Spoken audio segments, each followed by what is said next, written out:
Ay! Ano kaya inyong ginagawang niyan? Bakit nyo nilalagay sa sako? Alay, ari kinakalat ng mga bata. Sayang naman. Pag dumaan ng babahaan, dala din. Ay, oo nga, abe, hindi pa ninyo iupa. Wala naman akong makitang upahan. Kami na lang inay na kuya. Kaming dalawa, kayang-kaya namin yan.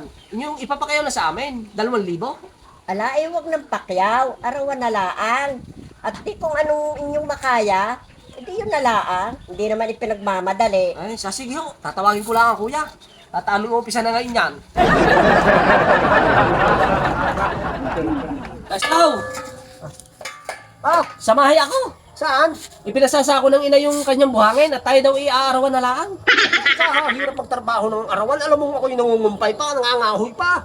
Bago arawan, gusto ko ipakyawan. Ba't di mo pinakyaw? Ala, hindi naman daw ipinagmamadali yon. Kung ano lang ang ating magawa. Ay, gusto yung araw. Oo. Isa Kaya may pala diyan. Ay, 4 ang pala ko diyan. Isa, magdala kayo ng 2. Kahit kukuhanin ko. Ay, ayaw ng inay ipapakayaw. Ay, wala namang problema. Kahit arawan. Ayos din.